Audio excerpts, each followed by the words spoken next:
so glad you're with us today. I'm your host, Chase Davis, and today's going to be a special episode. We're going to be talking about a variety of issues, but this is going to be the conclusion of Season 1. We're going to launch Season 2 here in January, February of next year, and I'm really excited for next season. Next season is going to be a blast because we're going to be having Acts 29 pastors, network I'm a part of, and we're going to be having several pastors from the network who have done some PhD work. There's a lot, and so we're going to be able to fill up, I think, in all of next season, as long as people are available, with those kind of interviews. And so I'm really excited about interviewing some other pastors who are passionate about intellectual engagement, thinking deeply and theologically, and have done some work on a particular topic and a really kind of a deep dive on that topic. So be sure to subscribe whenever this launches.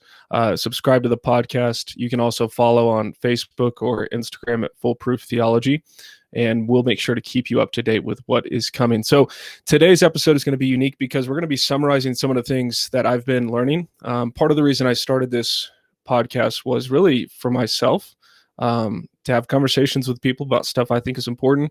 And really, I'm a lifelong learner. I love learning. I love having conversations with people. I think having conversations is a great way to learn. And so I started this to have conversations with people about issues that are going on in our society from a theological and biblical place. And so I wanted to talk to some experts on different issues related to missional, missiology, race and culture. We talked with someone about the model minority myth amongst the Asian community. And so I just try to take a deep dive on different topics with people who are doing research from a Christian perspective on these issues. One of the main things that we've been focusing on in this Season 1 has been looking at church history to really understand what's going on in society. A great example was an episode where we talked about Paul Outhouse, a German theologian who actually sided with the Nazis and right before World War II into World War II.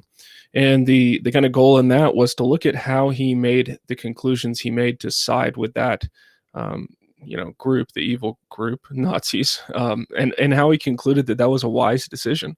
And the hope in doing that was to really help us think as Christians where we might be overlooking or overstepping and aligning with movements or ideologies or people that maybe we should really reconsider and give a second glance. And so this idea of kind of engagement from a historical perspective is something I'm really passionate about.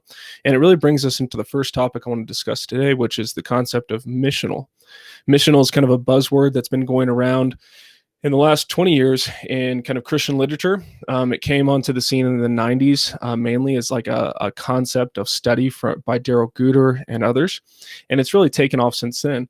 The seeker-sensitive movement was a ecclesial kind of perspective, started really highlighted by Willow Creek, and kind of that movement to really make church about reaching people where they were at. So we're going to meet in a movie theater. We're going to do things that make sense to people. We're going to remove offensive language, the cross, things from our church services that aren't essential, or at least that's how the perception was, in order to engage the world with the gospel. Missional came along right in around the same time as like emergent and emerging. Those are two different movements, but missional was this concept of how can we engage a post-Christian world with the gospel. And so if you go back to a previous episode with a professor from TED's, Dr. David Gustafson, we discussed where this idea of missional came from, and we really looked at kind of the history there.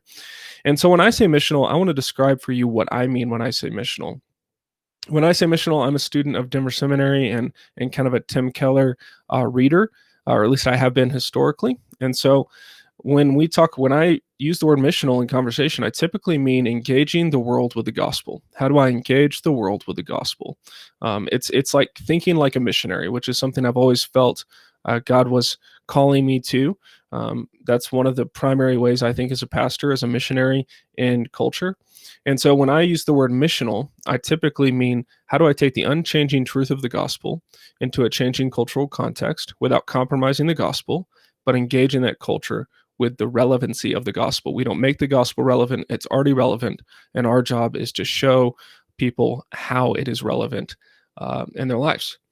And so what I've seen over the last kind of, 10 years that I've been in ministry are kind of three outworkings on a popular level. One first one that I love, and I have loved for a while, is James Davidson Hunter. He wrote a book called To Change the World, and really that book just helped me get a better handle on how to go about living faithfully as a Christian in society. It's a great book, highly recommend it. Fairly dense and academic, but I really enjoy it. And his basic idea of, if he were to use the word missional, which I don't think he does, his basic idea is we should be a faithful presence within. We should stay faithful within society, within a post-Christian culture. We just kind of keep our head down, keep moving forward, and don't cause too much of a scene. Just be a faithful presence wherever God may have you. And I think that's a good place. If that's kind of your take, your understanding of what it means to be missional, I totally understand that perspective. Another perspective that I've seen on kind of a popular level would be like Tim Keller or Andy Crouch. And kind of the idea is that we want to be co-creators and co-participants in God's common grace in society. And so you see people engaging missionally, where they use slogans like "in the city for the city," really championing that we're about cultural engagement, and we're going to try to be co-collaborators with people around us to show that, look, we can engage winsomely with society. We can participate in broader society as Christians and have kind of a distinctive that we are Christians. But really, we're just going to try to exist in society and accommodate where we can in order to lead to human flourishing. That would be kind of the second understanding, this outworking of missional that I've seen. And then the third kind of outworking of missional that's come online really in the last, it's been around for a long time, but popularized within the last 4 years, especially in kind of the age of Trump, where it's been really disturbing, I guess, for many Christians, the presidency of Trump. And so that has led to a reaction from another kind of side, which we're going to get into in a little bit. But there's this idea in missional where we're not just called to passively kind of be a faithful presence, and we're not just called to be a co-creator with the world around us, but we're actually called to offer an alternative. Back when I was in college, I remember reading Shane Claiborne for the first time, and his writing was really compelling to me at the time. I'd come out of a church tradition where there was very much a political alignment, kind of a religious right culture. And so when I read Shane Claiborne, I was like, oh, this is like a new way to operate in the world. And so there's this almost monastic move. And so I recently read Rod Dreher's Live Not by Lies. That was promoted on a previous episode with Doug Groteis. We talked about that. Dr. Doug Groteis shared with us kind of his perspective. Rod Dreher also wrote The Benedict Option. And so this idea is that we need to form an alternative community to be missionally relevant. So instead of being a faithful presence within, instead of being co-creators, we're going to create kind of this alternative community. And those are kind of three options that I've seen. I want to mention a fourth, though. A fourth that I've been curious about is this, that the idea of missional is not just creating this kind of new monasticism.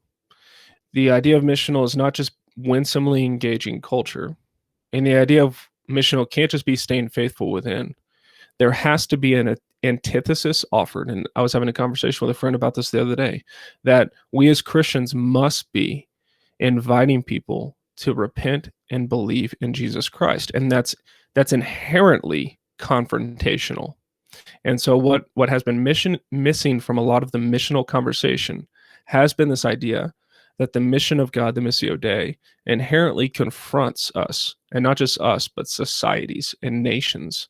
And this is kind of one person I've seen forward this kind of idea of missional, and I don't think he would use this word, is Doug Wilson, where his idea is, look, we're going to stand out there, we're going to put ourselves out there and say what we believe. We're not going to apologize for what we believe, and we're going to have fun, and we're going to invite people to almost engage with us. And so you see Wilson interviewing all sorts of people, discussing theology and culture with all sorts of people. And there's this idea that we're going to stand in the public square, and we are going to be an alternative presence, an alternative kind of community, because that's what the church is. But we're not just going to withdraw. Instead, we're going to engage, and we're going to go into that environment with a bit of a backbone, and not be ashamed of our beliefs. I have to confess that option for me as of late has been very compelling. and I've been really convicted on my own passivity and how I've led even my church sometimes into option two. And this is where I want to critique option two. Option two seems to be the most popular. That's the one by Andy Crouch and Tim Keller, that we can just be co-creators. We can engage winsomely with the society around us, and that's going to go well for the world.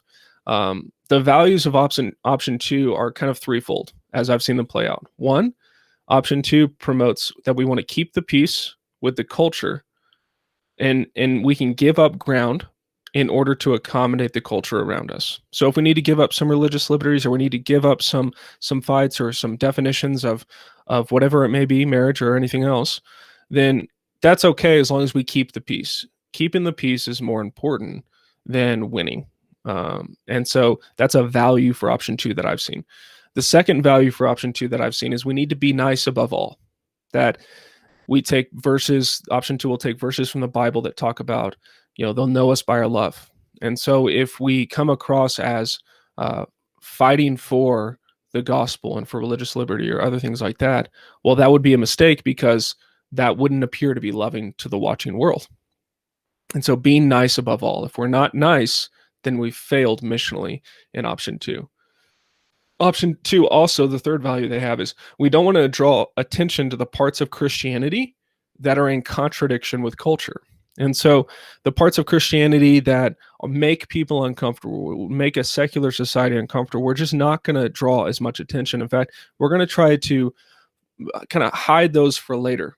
When the Old Testament talks about genocide, or when the Bible talks about abortion, or when the Bible talks about homosexuality, we're just not going to discuss those things, because that's not going to win people to Christ. Instead, we're going to, what Keller proposes, we're going to float an A doctrine on a B doctrine.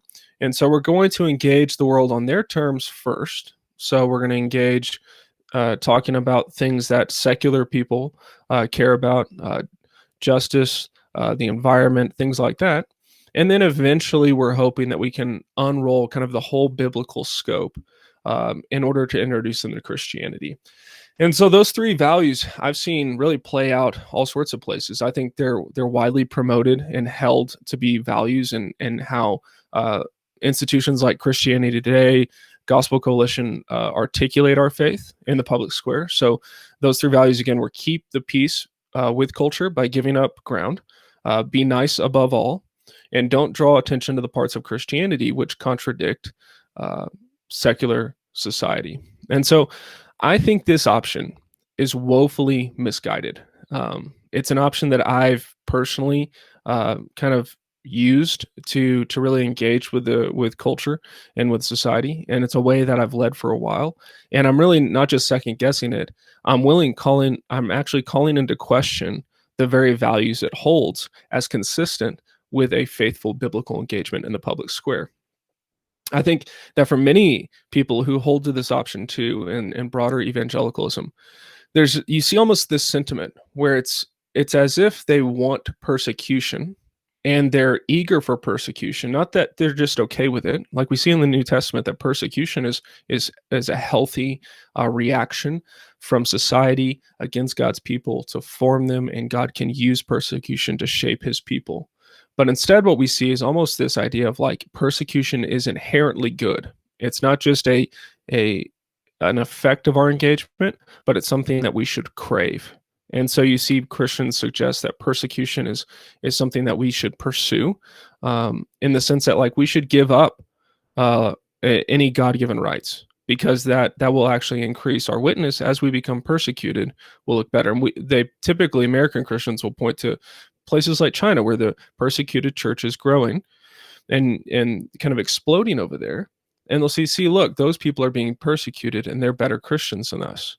And it really makes me sad, because I believe that this is a well-intended argument, but it's a really poor argument. The reason is because it becomes a masochistic pursuit of persecution, where Christians start just pursuing persecution, abandoning God-given rights, abandoning a kind of a cultural engagement in the name of some kind of pietistic persecution that will somehow make the world a better place. And I don't believe that pursuing persecution is what God wants for us. I think pursuing God and representing God faithfully is what God wants, and that will lead to persecution. But I don't think somehow giving up or accommodating culture or um, just relinquishing certain convictions or beliefs we have as Orthodox Christians is a wise way to go about the world, simply because we think it'll lead to greater persecution, which will lead to greater piety, and therefore we're better Christians. I think that's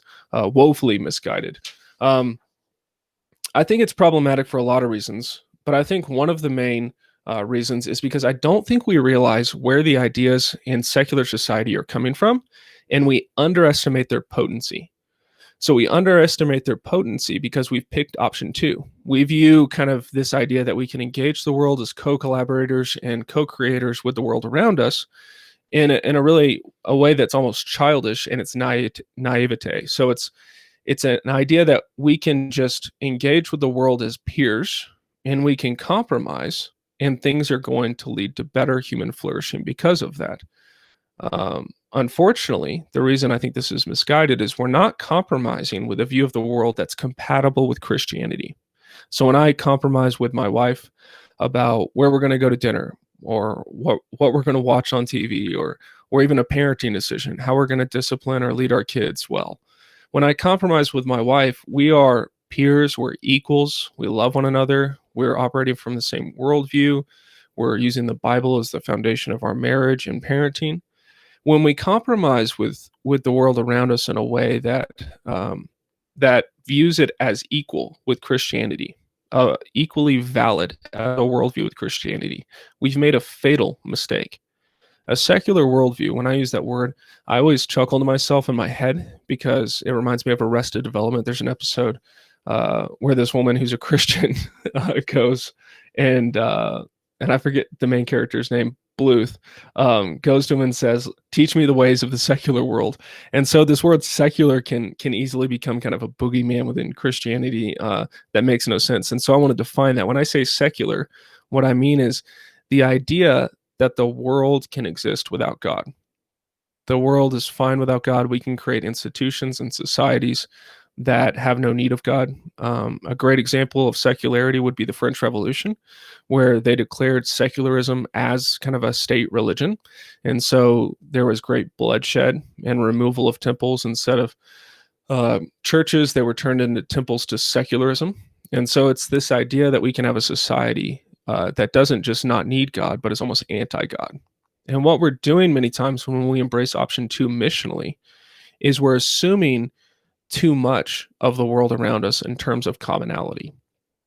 And I think that really creates a lot of problems because the secular worldview has taken on postmodernism and relativism. These ideas are pervasive within our society. And really, this is where we get into the topic of linguistics. It's a key reality. Postmodernism is a deconstructionist pursuit in its endeavor. I think there's redeemable things. My book coming out next year is going to highlight some of those redeemable things within postmodernism, where I think it can offer key insights that kind of a fundamentalist perspective mistakes, and really it's a helpful corrective to modernity's assumption that there's just brute facts apart from God. So I think it can be useful, but I think it's woefully misguided to underestimate postmodernism as something that's just neutral. It's not. And you see it clearly when it plays out in linguistics. So linguistics is the study of language, what words mean. You get Derrida saying that we define meaning as use, and that the meaning of words is no longer concrete. We're no longer looking for dictionary definitions to have discussions and argumentation. Instead, they're very subjective and relativistic. The reason that this happens is because definitions become almost a powerful way to reinforce power. So if we have definitions of words and a common understanding and a common language, then all of a sudden there's accountability.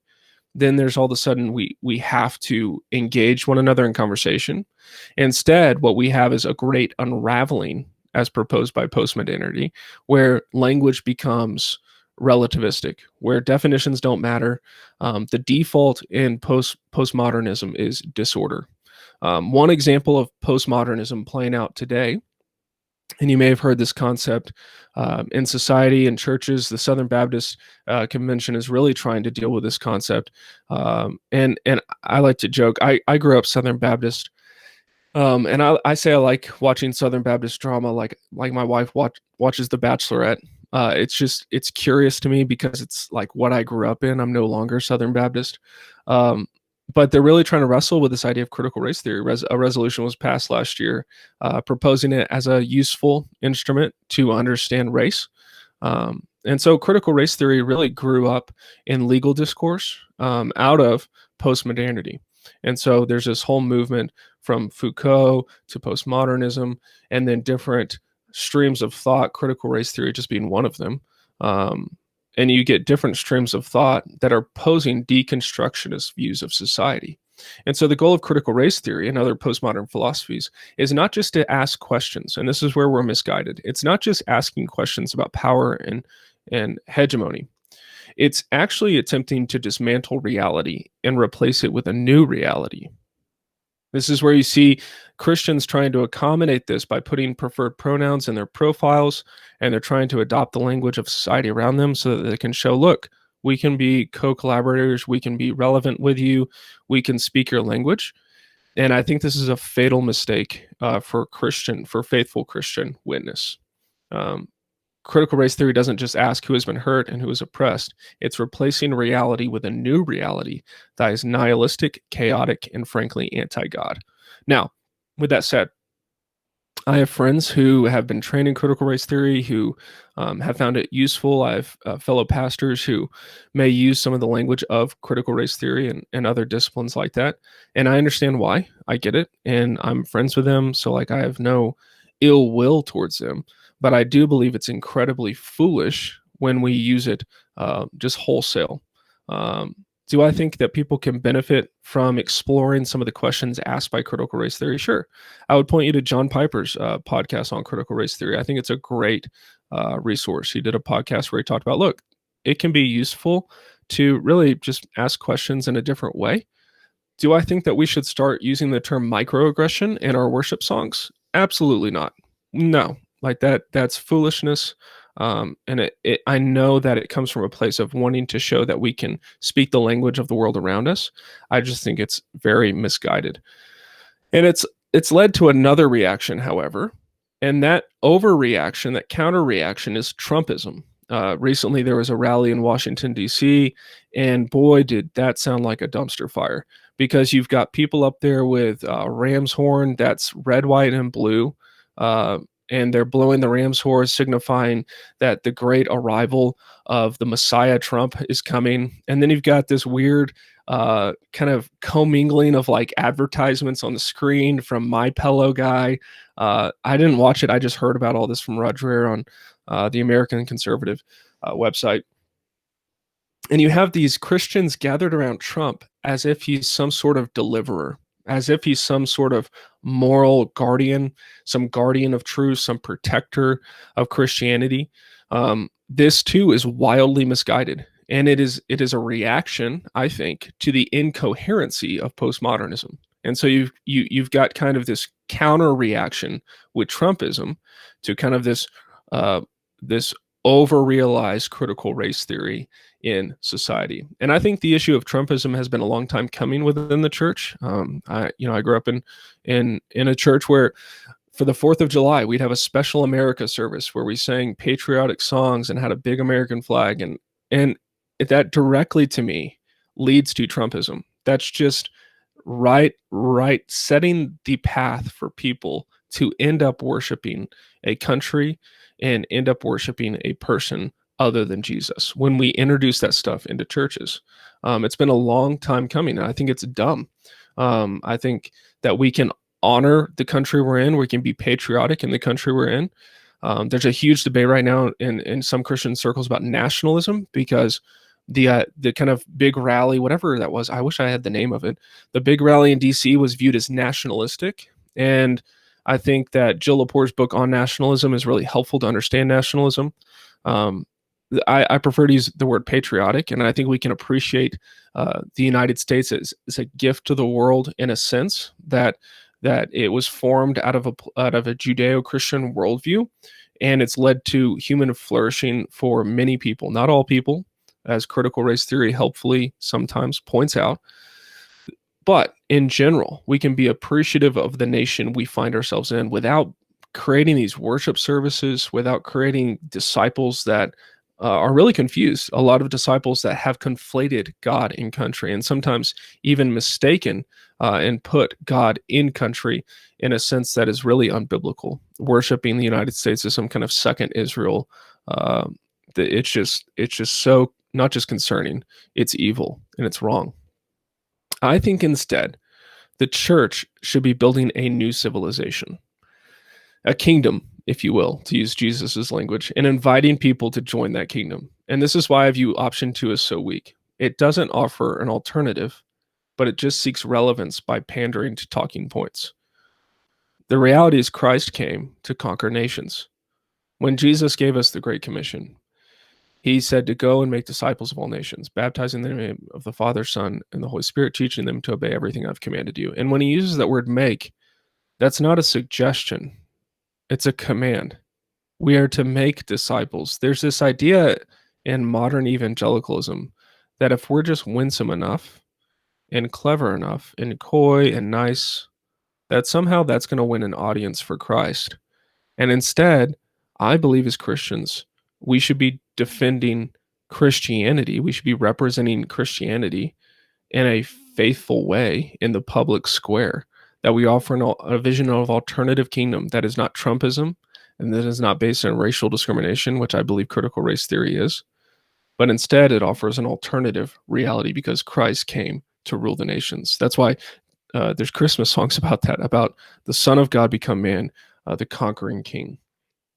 I think personally, and this is just my take, I think many Christians are scared to offer their thoughts on current issues because they don't want to sound like their granddad who watches Fox News on like volume 100.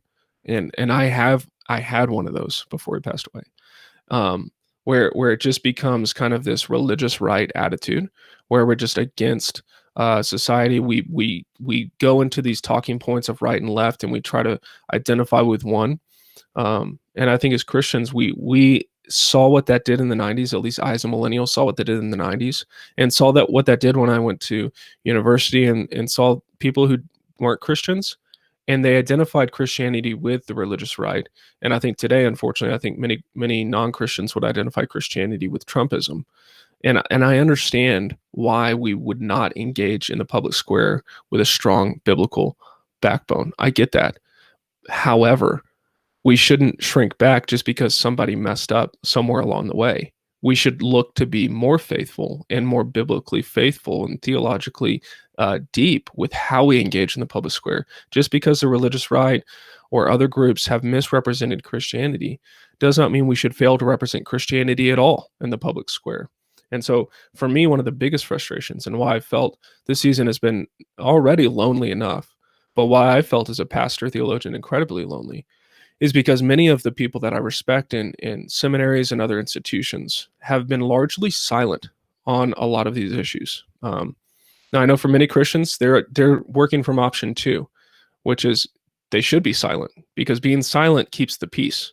I don't think that's a wise choice. I just don't. I don't think that's going to help the church flourish. I don't think that's going to help Christ conquer the nations, so to speak. I think that we need to speak up about issues of religious liberty, about a Christian worldview, and we need to offer the gospel to people first and foremost. For me, I'm on the front lines of ministry, trying to serve people, love people. Some of you who are listening go to my church, and I'm trying to represent Christ faithfully in a changing cultural context. And I feel like the artillery has been completely silent, that we've got all these big, deep thinkers who are older and wiser than me, and they're not offering their thoughts because they're afraid of being perceived as someone who's religious right or a Trumper or whatever this is. And that leaves me on the front lines of ministry, kind of starting a podcast and doing other things because no one else seems to be speaking up on these issues. This kind of leads me into the final topic I want to discuss today.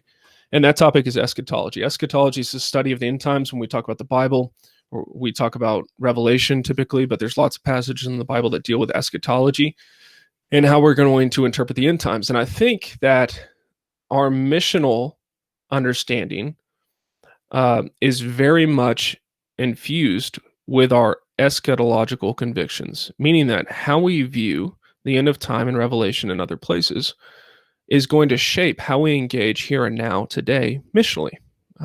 Think about it. If you truly believe that when Jesus comes back, he's going to burn up the earth, it's all going away, that there's a great rapture, that our bodies are not important, our souls are what are most important, that the material world is not that important, which is what I kind of heard growing up in Christianity, then environmentalism makes no sense to you. Why? Because the environment, the built environment, the world, the created order, the material world is second class to the immaterial, the soul, the spirit, and what God actually saves in that understanding. Eschatology directly shapes how you live your life today.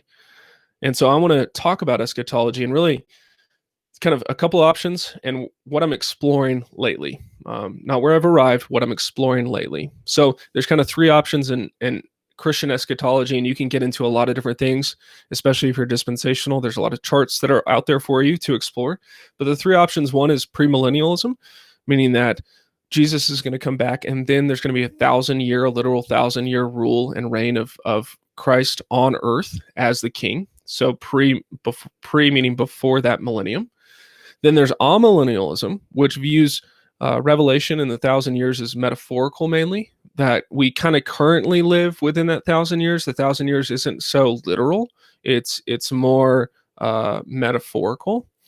And so you'll hear this from even myself and some of my sermons where I've said, right now we currently live in the already not yet, that Christ is currently king, but he's coming again one day. And so the meaning that there's not really a millennium, but it's more symbolic. And then you get postmillennialism. Postmillennialism means that there's 1,000 years now, and it's going to lead to a culmination of Jesus's eventual return. And so Jesus's return will kind of culminate as his kingdom expands and grows throughout the world. Now, this third option is the most interesting to me currently, and I want to explain why, because I think you might conclude the opposite based on current events. Postmillennialism actually has some historical weight to it in historical theology. People like Edwards and other people, when the world was advancing and growing, and Christianity was going around the globe, kind of on the back of colonialism. And so you kind of saw this hopeful attitude that everyone in the world is going to know Jesus. We're going to expand Christianity throughout the world, and then Jesus will return. And then the 20th century hit, the bloodiest century on record, a lot of which was because of ideas like postmodernity and Marxism and nationalism and Nazism, all these kind of isms apart from Christ. And then premillennialism became interesting and more prominent. Why? Because the idea in that is that almost the world is going to get harder and harder, and then Jesus is going to return. So as people saw the bloodiest century on record, they started to go, you know what? The world isn't getting better. It's getting worse. All of a sudden we have nukes, and that doesn't seem good. And so the world is going to get worse and worse, and then Jesus is going to come back. And a lot of me and my friends that I know that are pastors have embraced amillennialism because we view both of those as almost too simplistic. I've been amillennial for a while. Kingdom Come by Sam Storms has been influential for me in that. However, here's where postmillennialism is compelling to me currently. And I'm sure some of my friends who are amil are going to send me an email or something and try to bring me back to the straight and narrow. That's totally fine. But here's why it's at least compelling. I believe, and when the Bible suggests and teaches that Jesus came to rule and reign, and when the Bible suggests that we have hope that can't be taken away, and that Paul says in Romans that we are more than conquerors in Jesus Christ, I believe that leads us to have a disposition that is inherently optimistic. This is hard for me. I am cynical. You can call me a realist. I think that would be more accurate, but that's just kind of my default posture.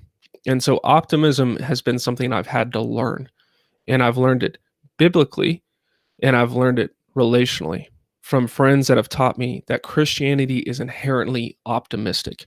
It imbues you with hope. Why? Because Jesus is returning and Jesus currently rules and reigns right now. There's no Trump or Biden that is that is out of the rule and reign and under the authority of Jesus Christ in a sense, in a real sense. And so, if that is the reality of Christianity, that we are more than conquerors, that Christ came to conquer the nations, and that we have a hope that can't be taken away, well, boy, that leads me to a Christianity that is incredibly hope filled and incredibly optimistic for where the gospel can go. Instead of this kind of woe is me, persecuted church kind of worship, masochistic Christianity, where we need the world to get worse and worse so Jesus can come back. Instead, we engage the world with the truth of the gospel in a way that is unashamedly optimistic, that doesn't hold punches, that doesn't pull punches on what we believe, that the created order is the standard for all people in terms of gender and sexuality, and how God made the world is good, that the material world is good, and he came to redeem all things to himself. There is no doubt in my mind that Jesus is going to rule and reign. Well, gosh, that is a very different perspective, and that makes my day-to-day life very different than how I used to think. And here's what I'm getting at. With amillennialism, we can kind of stand back and we get to like stand above and beyond both. We get to kind of critique both sides. That neither of them have the answer. We get to kind of settle into this. Who knows, anyways? Revelation's really tricky. I don't know what these beasts represent. Therefore, I'm just going to critique both sides and just say Jesus coming back one day. And I get that. I think that's okay in some sense, and I've taught that way. My conviction, though, is I'm seeing the amillennial perspective in eschatology shape churches and pastors who are culturally disengaged, who just don't really have a lot of backbone to speak out on biblical truth. Instead, they kind of want to pander and are easily swayed into deviant ideologies that are contrary to Christianity. I know for a lot of my friends who are millennials, we want a kind of pure, perfect candidate movement ideology in this world, and we're not going to find it. Every single one is not perfect. Jesus is the perfect one. There's this expectation that we should be able to have pure and perfect alignment with a political party or candidate. And really, I think that's not just a poor idea to have. It's a manifestation of this modern idealism that we can find perfection on this earth, and it's a modern individualization where we believe one person or one party we can completely identify with, and I think that's not true at all. I think that comes from a modern conception of self rather than a biblical conception of engagement with the world. I think it's also a manifestation of the desire to belong. I think many of us who are searching for belonging need to find our belonging in Jesus Christ and his church, because there's no such thing as a pure movement.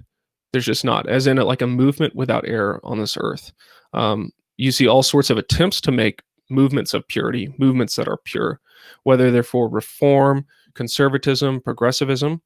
The problem with these pure movements, where there's no kind of where it's very black and white and there's not a lot of gray, is it inherently must purge those who are not pure or perfect. And I believe this is why we as Christians have the hope of the world in the church, and why I personally believe strict regenerate church membership is not just unrealistic, but ultimately impossible. The church on this side of heaven is to be an outpost of the invisible church, the pure church, the bride of Christ, made holy not because we're so great and we're so holy, but because our holiness is derivative from Jesus Christ himself. And so we are the movement that is pure in Jesus Christ.